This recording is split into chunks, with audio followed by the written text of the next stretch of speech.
السلام علیکم ورحمۃ اللہ وبرکاتہ۔ کل موٹر وے پر جو ایک عورت کے ساتھ جو واقعہ پیش آیا، جو ایک گندا کھیل کھیلا گیا، ایک گھناؤنی حرکت کی گئی، جو ظلم کیا گیا، جانتے ہیں اس طرح کے ظلم کب پیش آتے ہیں؟ اس طرح کے واقعات کب آتے ہیں؟ جب عوام ہم جیسی ہو اور ہمارے اوپر جو ہائی پروفائل جیسا کہ سی پی او صاحب ہیں، اور وہ یہ کہیں کہ کیا ضرورت تھی رات کو گھر سے باہر نکلنے کی، تو پھر یہ واقعات پیش آتے ہیں، پھر یہ ظلم ہوتے ہیں۔ افسوس کی بات ہے کہ نہیں؟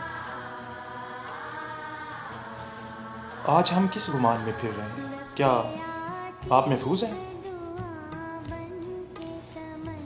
یاد رکھیں، اگر ہم نے اپنے مقصد کو نہ پہچانا، جس مقصد کے لیے یہ پاکستان بنا، تو یہ ایک ایسا تسلسل ہے جو آپ کے گھروں تک بھی پہنچ جائے گا، اور پھر سوائے ہاتھ ملنے کے آپ کے پاس کچھ بھی نہیں رہے گا۔ آج وقت ہے، پاکستان کے اس جھنڈے کے تلے ایک ہو جاؤ، اپنی منواؤ۔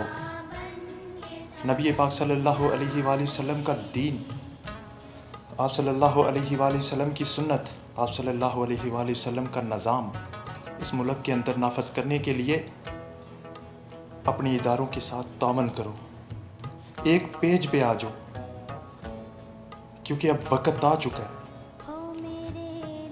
وہ غفلتیں، وہ نفرتیں، وہ آپس کی رنجشیں، ان سب کو بلا کے ایک پیج پہ آ جاؤ۔ میں اکثر کہتا ہوں کہ افواج پاکستان اپنی پٹری پہ ہیں، وہ آج تک نہیں بدلے۔ میں کیوں کہتا ہوں؟ ضیاء الحق کا دور تھا، آمریت تھی، ایسا ایک گھناؤنا کھیل کھیلا گیا، تب بھی ایک ایسا ظلم کیا گیا۔ تو جانتے ہیں ضیاء الحق نے ان کو سر عام پھانسی لٹکایا، بیچ چراہے، اور صبح لٹکایا گیا اور شام تک لٹکائے رکھا تھا کہ آنے جانے والے سب دیکھیں، عبرت حاصل کریں۔ ہمارا بھی یہی مطالبہ ہے کہ ان کے ساتھ، ان مجرموں کے ساتھ یہی برتاؤ کیا جائے۔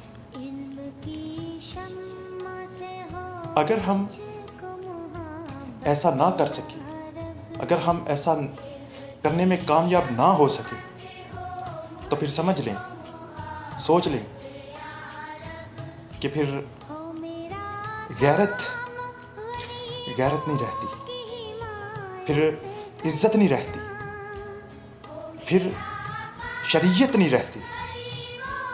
اس لیے اگر آج اپنی آن، اپنی شان، اور آنے والے وقتوں میں جو کہ اس سے بھی زیادہ بدتر ہوں گے، ان سے بچنے کے لیے اپنی ہم وطن ایک دوسرے کا ہم ساتھ نہیں دیتے، پارٹی بازیوں سے باز نہیں آتے، یہ چند سیاستدان ہیں، ان کی تو بات ہی نہ کریں۔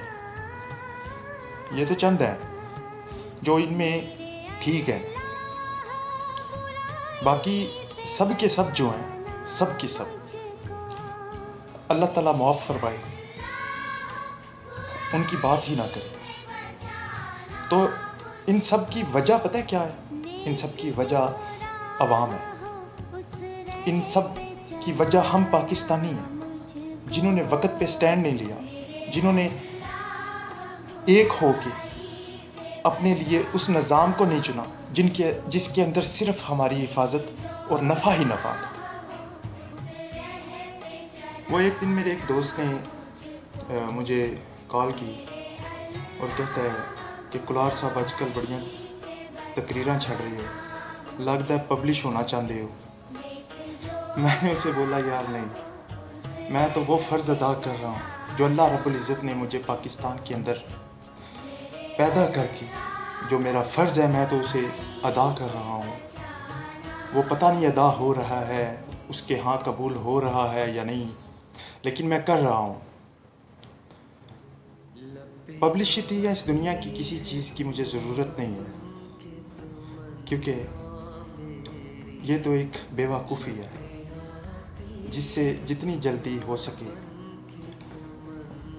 اس کو سمجھنا چاہیے. اور ایک بات ہمیشہ یاد رکھیں، کبھی مت بھولنا، کبھی مت سوچنا کہ سوال نہیں کیا جائے گا کل روز محشر. ضرور پوچھا جائے گا، ہر ایک سے سوال کیا جائے گا کہ یہ ظلم ہوا تھا، تم کچھ کر نہیں سکتے تھے تو اس کے لیے آواز بھی نہیں اٹھا سکتے تھے. کیا جواب دو گے؟ کوئی جواب نہیں ہوگا. اور یہ حقیقت ہے، کسی شک میں نہ رہنا، اس کا جواب دینا پڑے گا.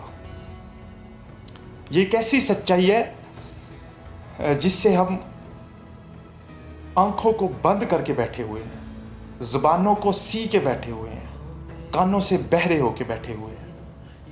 اور اگر اسی طرح رہا تو یاد رکھیں، آج تک اگر مہلت ملی ہے تو وہ صدقہ میرے پیارے آقا، میرے لجپال، میرے مدینے کے تاجدار، نبیوں کے سردار، رحمت للعالمین، میرے پیارے آقا صلی اللہ علیہ وآلہ وسلم کی، صرف اور صرف آپ صلی اللہ علیہ وآلہ وسلم کی امت ہونے کی وجہ سے ہے، ورنہ کب کے غرق ہو چکے ہوتے.